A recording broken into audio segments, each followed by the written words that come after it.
సముద్రం గర్జించే చోటు, గోదావరి పవిత్రంగా కలిసే చోటు, దుష్టులకు ఉగ్రరూపం, భక్తులకు కరుణాసాగరంగా కొలువై ఉన్న శ్రీ లక్ష్మీనరసింహస్వామి దివ్యక్షేత్రం అదే అంతర్వేది.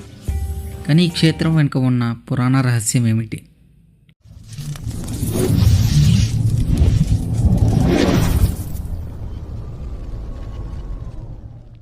ఆంధ్రప్రదేశ్లోని అత్యంత పవిత్రమైన క్షేత్రాలలో ఒకటైన అంతర్వేది శ్రీ లక్ష్మీనరసింహస్వామి దేవస్థానం గురించి ఈరోజు తెలుసుకుందాం. ఇది కేవలం ఒక ఆలయం మాత్రమే కాదు, ప్రకృతి, పురాణం, భక్తి ఈ మూడు కలిసిన దివ్యక్షేత్రం. ఒకవైపు పవిత్ర వశిష్ఠ గోదావరి, మరోవైపు విశాలమైన బంగాళాఖాతం, ఈ మధ్యలో భక్తులను కాపాడుతూ కొలువై ఉన్న శ్రీ లక్ష్మీనరసింహస్వామి. అందుకే ఈ క్షేత్రాన్ని దక్షిణ కాశీ అని పిలుస్తారు.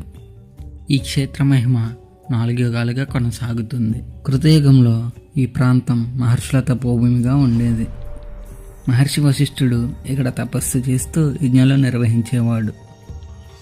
అదే సమయంలో రక్త విలోచనుడు అనే భయంకరమైన రాక్షసుడు దేవతలను, ఋషులను తీవ్రంగా వేధించసాగాడు. అతనికి ఒక భయంకరమైన వరం ఉండేది. అతన్ని రక్తం భూమిపై పడిన ప్రతిసారి కొత్త రాక్షసుడు పుడతాడు. దేవతలు భయంతో శ్రీ మహావిష్ణువును ప్రార్థించారు. అప్పుడు మహావిష్ణువు ఉగ్ర నరసింహస్వామి రూపంలో ప్రత్యక్షమయ్యారు. భీకర యుద్ధం జరిగింది. కానీ రక్తం పడిన ప్రతిసారి రాక్షసులు పెరుగుతూనే ఉన్నారు. అప్పుడు గుర్రాలక్కమ్మ తల్లి దివ్యశక్తిగా సహాయం చేసి రక్తం భూమిపై పడకుండా అడ్డుకుందని చెబుతారు. చివరకు శ్రీ లక్ష్మీనరసింహస్వామి రక్త విలోచనుని సంహరిస్తారు. ఆ క్షణం నుంచే ఈ భూమి పవిత్ర క్షేత్రంగా మారింది. కాలం గడిచింది, త్రేతాయుగం వచ్చింది. త్రేతాయుగంలో ఈ పవిత్ర భూమి యజ్ఞభూమిగా కొనసాగుతూ వచ్చింది. బ్రహ్మదేవుడు ఇక్కడ మహాయజ్ఞం నిర్వహించారు. అందుకే ఈ ప్రదేశానికి అంతర్వేది అనే పేరు వచ్చింది. అంతర అంటే మధ్యలో అని, వేది అంటే యజ్ఞవేదిక. యజ్ఞం అనంతరం బ్రహ్మదేవుడు పరమశివుణ్ణి ఆదరిస్తూ శివలింగాన్ని ప్రతిష్ఠించారు. అందుకనే అంతర్వేదిలోని ఆ శివాలయానికి ఎంతో ప్రత్యేకత ఉంది. ఈ క్షేత్ర సంప్రదాయం ప్రకారం ముందుగా ఆ శివాలయంలో దర్శనం చేసుకుని ఆ తర్వాత శ్రీ లక్ష్మీనరసింహస్వామి దర్శనం చేసుకోవాలి. ఎందుకంటే అంతర్వేది శైవ, వైష్ణవ సంప్రదాయాలు కలిసిన అరుదైన దివ్యక్షేత్రం. తర్వాత ద్వాపరయుగం. ద్వాపరయుగంలో ఈ ప్రాంతం మహర్షుల పుణ్యక్షేత్రంగా మరింత ప్రసిద్ధి చెందింది. గోదావరి తీరం కావడంతో ఋషులు ఇక్కడ పితృకర్మలు, హోమాలు, యజ్ఞాలు నిర్వహించేవారని కథ.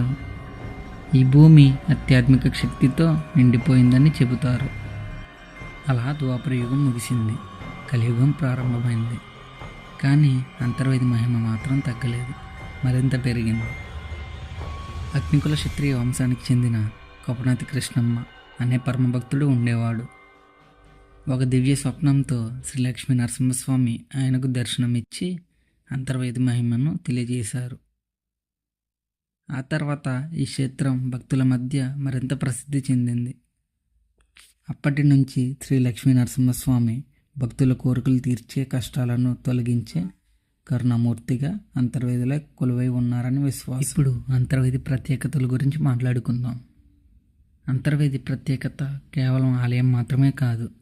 ఇక్కడ వశిష్ఠ గోదావరి సముద్రంలో కలుస్తుంది.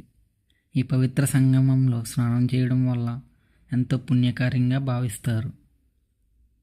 భక్తుల జీవితంలో ఒక్కసారైనా ఈ సంగమ స్నానం చేయాలని కోరుకుంటారు. ఇంకో ప్రత్యేకత 9 బుధవారాల వ్రతం. ఇక్కడ వరుస 9 బుధవారాలు స్వామి దర్శనం చేసుకుంటే కోరికలు నెరవేరుతాయని భక్తుల విశ్వాసం. అలాగే శ్రీ స్వామివారి కళ్యాణ మహోత్సవములు ఎంతో వైభవంగా జరుగుతాయి. లక్షలాది మంది భక్తులు ఈ ఉత్సవాల్లో పాల్గొంటారు.